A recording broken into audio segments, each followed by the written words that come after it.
Hello and welcome to another channel update video. One that I should have made like quite a while ago, a few weeks back, as it is about the irregularity and scarcity of video uploads of the past few weeks, especially during the weekends. Now, it is quite a long story, so stay a while and listen. It all started back in the summer of 2012. Well, I mean, kidding really, you know, at least the decade Kane stuff.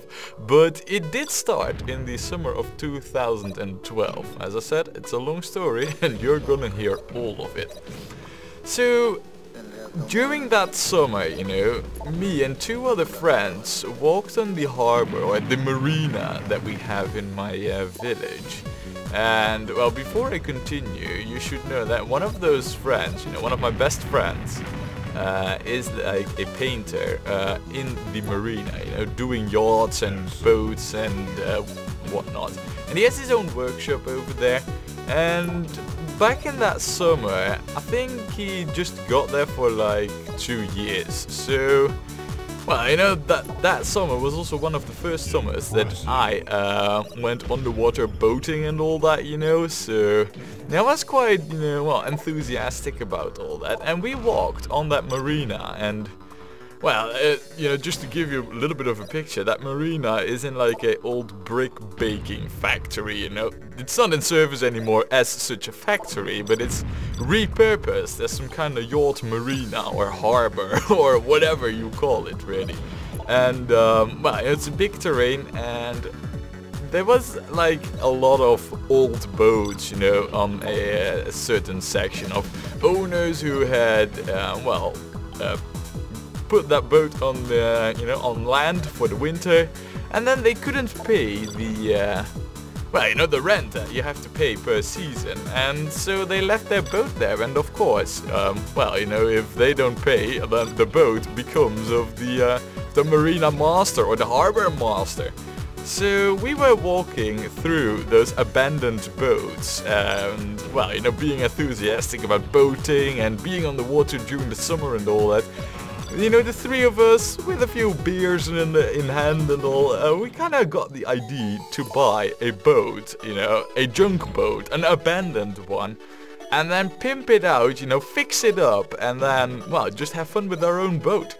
And, well, you know, one of my friends having a workshop over there, you know, we saw possibilities to get that done, you know, it was within reach, or so we thought.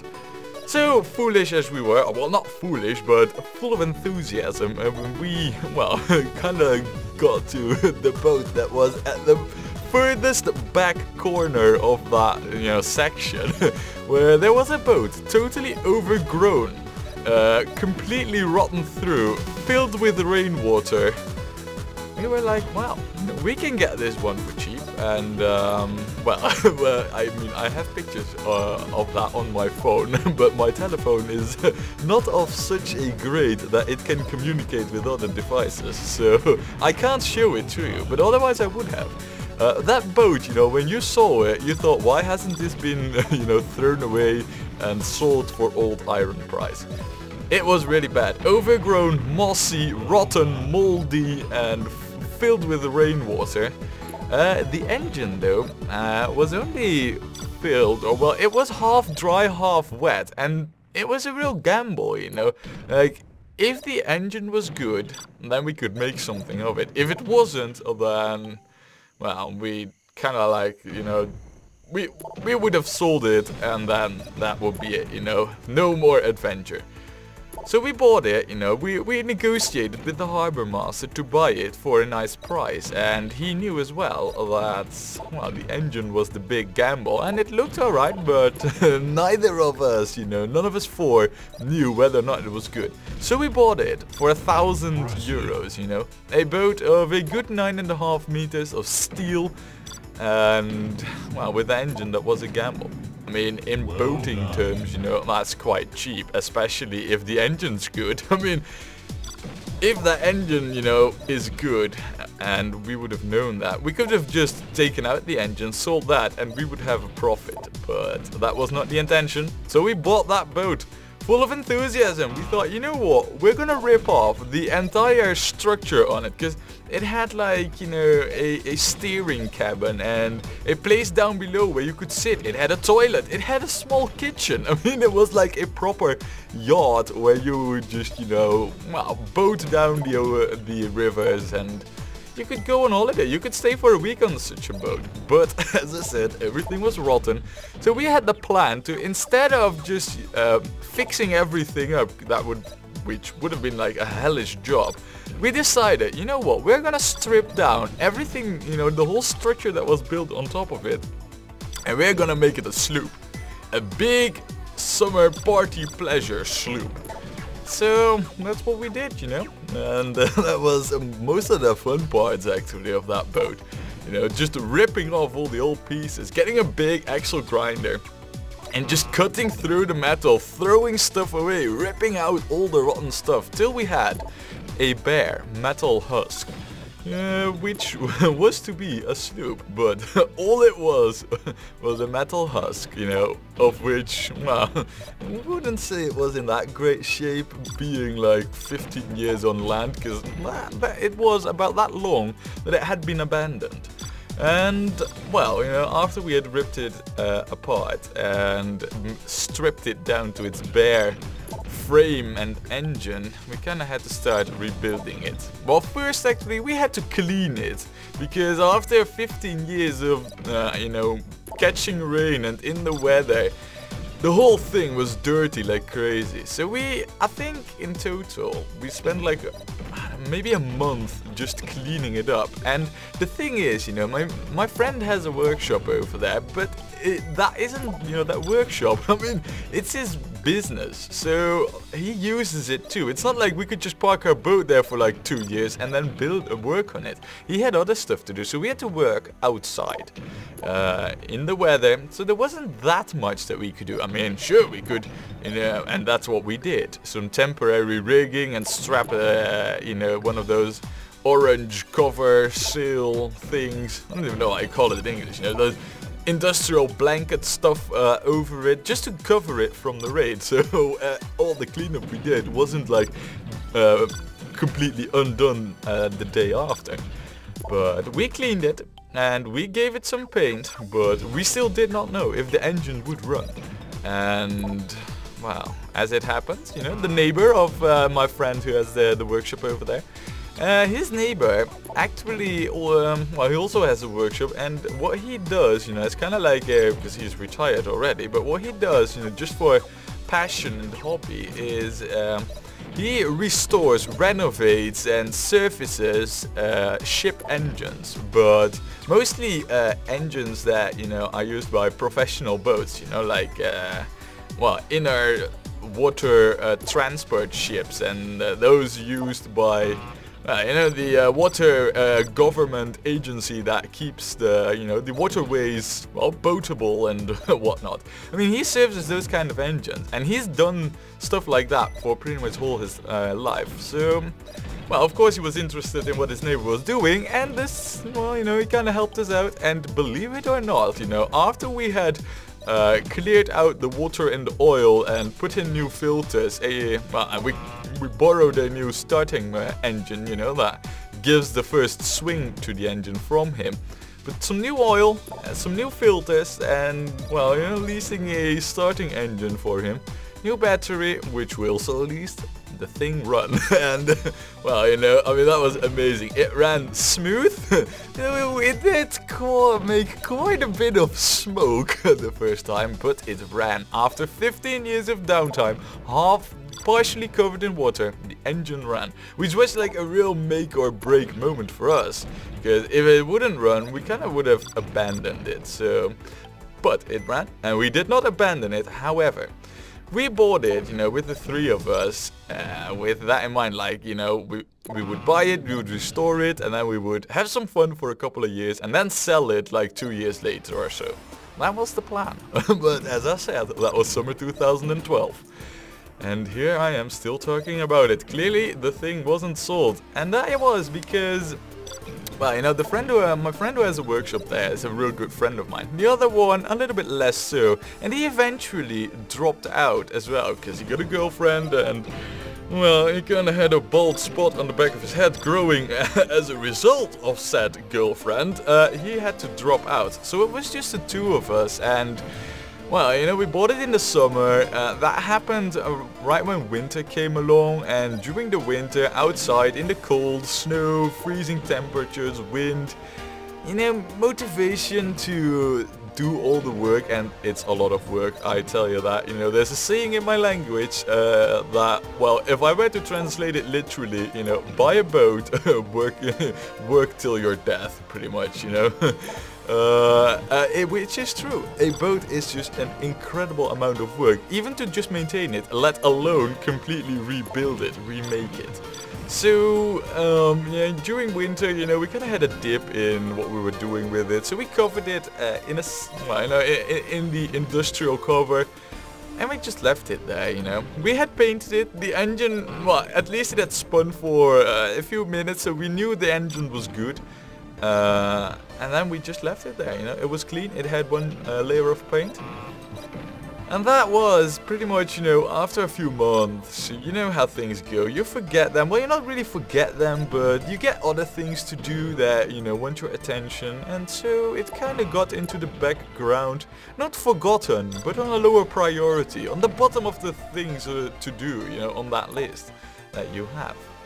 But then another friend, you know, who's also a colleague of mine, kind of got interested in it, you know, after we were talking about what to do with it, and he sorta, you know, started to get along in the project, and we kind of picked up the slack again for that year. But that again happened, you know, at the end of the summer, because, well, during the summer, you know, my village being near a river, you know, we were boating again, because, well, that's great fun, being on the water and, you know, doing all kinds of shenanigans. And then we were like, oh yeah, we also have our own boat. How cool would it be if we would finish it so it could go on the water next year? So that's where he came in, and, well, you know, after we had ripped off the sail, there was a lot of metal work to do still, which we did back then, but as we had also painted it, that of course ruined the paintwork, because you have to imagine, we had stripped down everything. Literally, it was just a metal skin with, well, you know, a slight edge where you can walk on, you know, to keep the water out and for some structural integrity. But other than that, you know, there was nothing. So we made like a metal structure in it where we could put in the floor, the new steering console, and, well, we then also took a better look at like the rudder, which did not move. But, well, once we had made the metal construction, grinded off all the sharp edges and all that, it was winter again. And the same thing happened, you know, that winter as happened the first winter. It ended up outside again, and, well, under, you know, one of those orange industrial, well, blankets or whatever you call it, you know. So, yeah, it's kind of got, again, on the bottom of the list of things to do. And then it became summer of last year. And again, we were like, well, we have this boat, we've got to start paying, because that's what we also had to do, you know. I mean, it's not free to just use up space in the marina, you have to pay. Now, because my friend has a workshop over there with commissions and whatnot, you know, he could arrange that we were lying there pretty cheap, but he had to start paying because, well, you know, the harbor master was also seeing like, they're not doing that much, and the boat is taking up space that otherwise could have been used by boats that do generate me money. Fair point to him, I have to say. So we were like, well, if we're gonna do something about it, we better do it now and finish it, or we gotta just sell it for whatever it's worth, whatever we're gonna get for it, and forget the whole thing, because it's gonna start costing money now if we don't do anything about it. And so we set out. The thing was, though, we went out there, cleaned it up again, because after a year, or at least a winter outside, of course, it fills up with the rain and with dirt and everything else. So we had to clean it out once again, third time. And then, well, you know, we had to do a bit of metal work on the outside, you know, grind off a rail work that we had there, and, well, it was parked outside. And when you need to do welding, you know, and it's parked in between other boats that are perfectly fine, and you have to do some grinding and whatnot, you can't do that close to other boats. So we had to either like had it be dragged away, which, well, would pretty much ensure us of having to pay full wager on the, on the rent, or we'd have to wait till the workshop of my friend was empty, which, as it happened, happened like 3 weeks ago. You know, right now being like winter, or at least, you know, the end of winter, is like the easy season for him. You know, most boat owners want their boat done when they pull it out of the water or right before they go into it, but the season usually starts in April, so right now, you know, it's easy period. And thus he had his workshop empty, and thus we pulled the boat inside, like I said 3 weeks ago. And now we're really, you know, when it's inside, we have like, you know, no weather effects, and we could grind and weld and bend and fix whatever we want. We'd have electricity right around the corner, air pressure, all that. So that's what's been happening, you know, the last, well, I think right now it's 4 weekends already. So the last 4 weekends, I've been busting my ass off working on that boat. And to be honest, you know, I mean, we cleaned it, like I said. We fixed the rudder, it now works, you know, which it didn't do, which was quite a big issue, because it's all metal, it's all heavy, it was old, it was rusted, it wouldn't move in any single way, but we fixed it. We now have working steering, you know, like, well, aside from the rudder below the boat, we can now actually spin a wheel and the rudder moves rather smoothly. We have, well, serviced the engine, which we had run for a couple of hours. We have painted the outside, we have painted the inside, we have painted the, well, the upper outside, you know, like, because you have like the underwater ship that's under the edge, you know, the sides, and you have the top side, because we do have a top side. It's not just one edge. Like I said, there's a small piece where you can walk on. We have painted all of that. We have cleaned it. We have even given it several layers, at least the inside. So we've been really busting our balls off, you know, and I mean, it might sound easy, like, yeah, we painted it. But that first means removing the previous layers, which was tar, and tar is a real messy substance. I mean, in my country it's even forbidden to use it.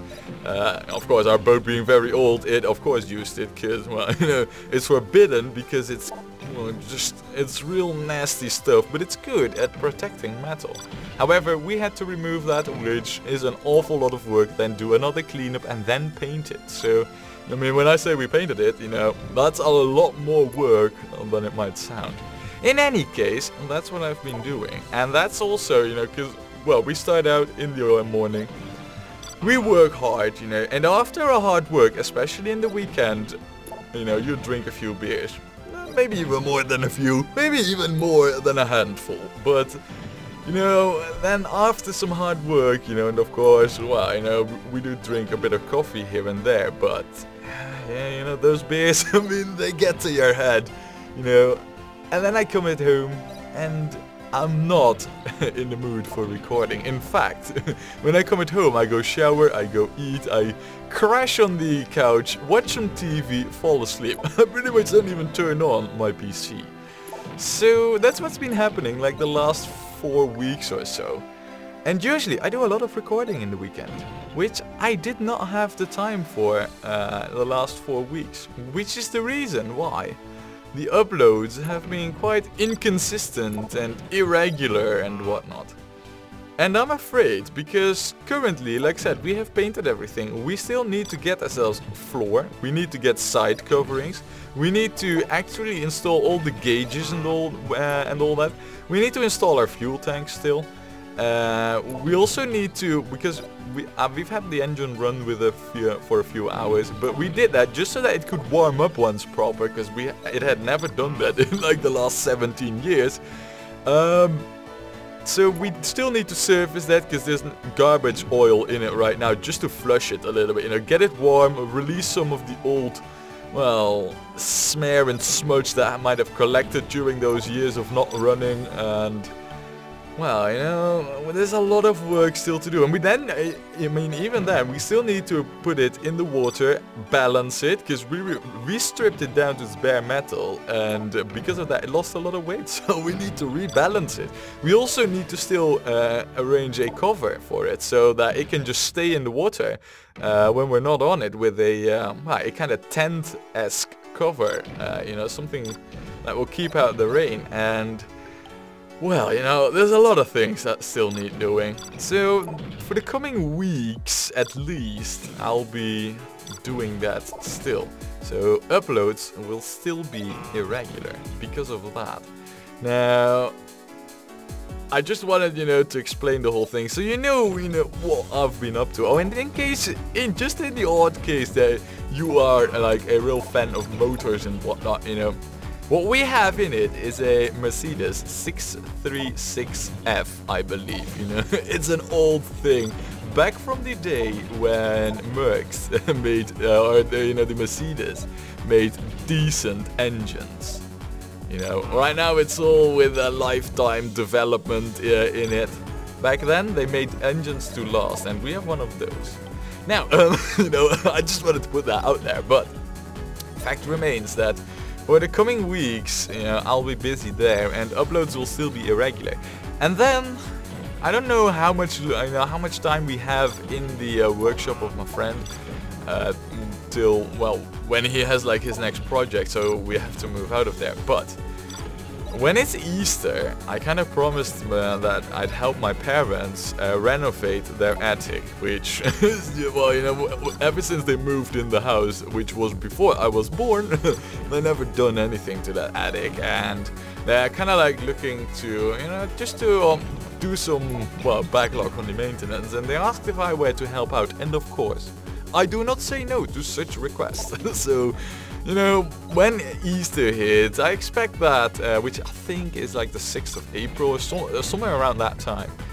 For like another week or 3 or 4, during the weekends, I'll be very busy. So, probably recording, you know, it might happen, but probably not much of it.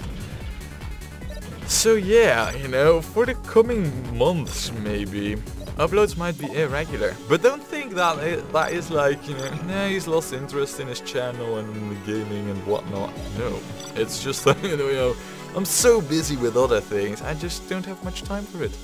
There. Now, that's one reason.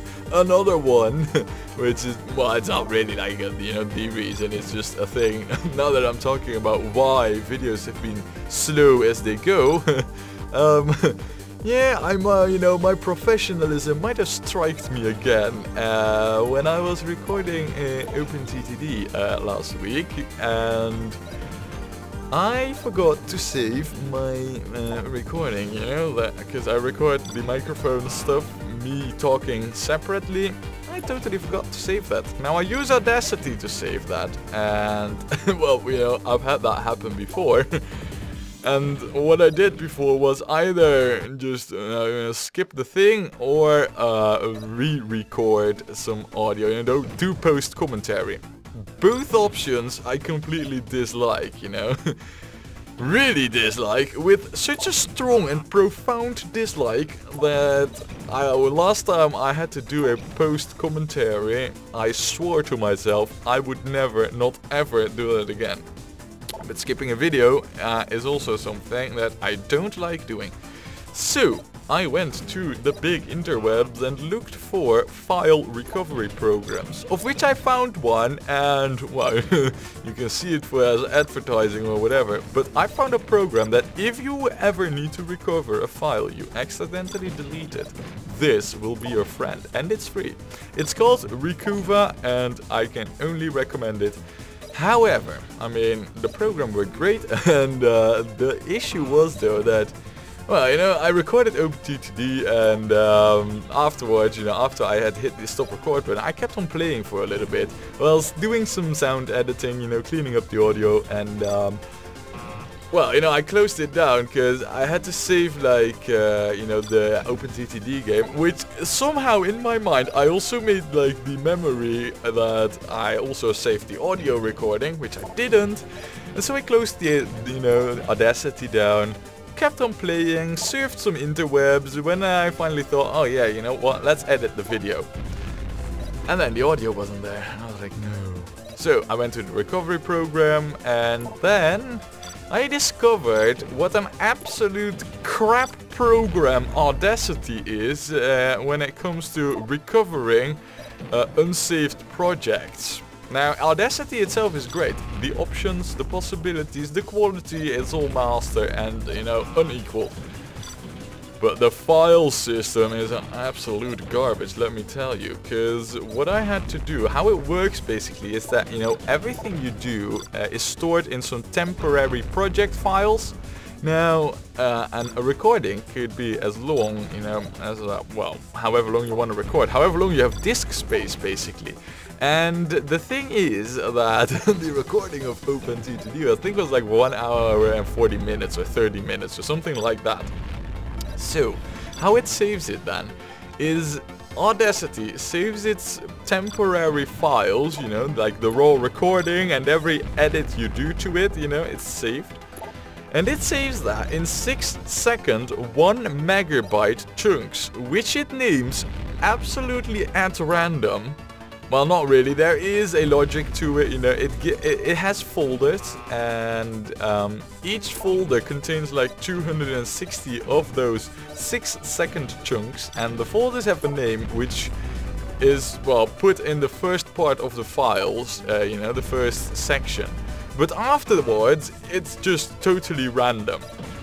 Now, I had removed all those files, so the names were at random, and wow, you know, when I found them in the program, which, you know, you have to imagine, that Recuva program only works by scanning your disk, you know, and then it finds what you set it to search, because you can deter, you know, you can say like, alright, I only want to have the files that might have been in this and this folder. Now, it has to scan, you know, a whole disk for that to find everything. And bad luck, of course, for me. I have a 4 terabyte hard disk for it to scan, which took like around 9 hours. Yeah, that was not great. So when I finally had the list, you know, of files, I had them restored, of course. But I found that me surfing and playing the game some more had overwritten a good chunk of those files. Not all of them, a lot of them were still intact, but a lot of them also were overwritten. I was like, no, it might have been lost forever. But after having spent that much time and effort already in it, I was, you know, I kind of like went into like, whatever it takes, man, I'm gonna recover my recording. So I went out, you know, and I restored those files, and I was like, alright, you know, I'll import all of them. And I had like 260 of those, well, 6-second chunks, all on separate tracks. And I started putting them, you know, one after the other, and I realized like, this looks odd. I'm pretty sure this wasn't the sequence in which they were recorded. Now, as it happens, you know, if those files were never removed, I could have just, you know, looked that up at like, you know, the date the files were created. But as they were recovered by the program, they all had the same creation date. The only place where I could still find the creation date was in the big master list that the Recuva program had scanned for. However, that's just a list, and I cannot do anything with it other than just copy the name of each file separately, and then, you know, look that name up in the big list of recovered files when I'm in the import dialog window of Audacity, and I had to do that file by file. And when you have a 1 minute 30 or 1 minute 40 recording, you're looking at a good 1100 or 1200 files you have to look the name up for, you know, through different folders, and you then have to put each and every one of them back into sequence manually, which means copying the name of the file, searching for it in the folder, then importing that file, cutting, you know, or copying the data of that file and put it right at the end of the main track that you were restoring, and then merging it, and then rinse and repeat 1100 times or whatever the number is. Yeah, but I have news. I have done it. It only took me like 4 days, which in hindsight I was like, Well, this is for me the ultimate lesson as to always save Audacity recording, which you should do anyway, but I've learned the lesson the hard way. You know, that if I don't, I mean, I won't ever forget to double check that right now. Alright, fingers crossed on that one, because I know my professionality is like below zero. But really, I recovered it, and I really felt like a CSI inspector recovering lost data from hard disk, man. I mean, wow, you know, I felt good about that. So, OpenTTD is coming. I'm going to render that right after this recording, but I really felt that, you know, this kind of update video on, you know, well, the current state of, you know, the channel, my life, and, you know, the time that I have for everything. I felt that it was needed now. It was needed like a couple of weeks ago, but, well, better late than never, right? So, I hope this clarifies things up. If you have any questions about anything, feel free to ask or leave a comment or whatever. And, yeah, well, you know, I hope till the next update video. So, see you then.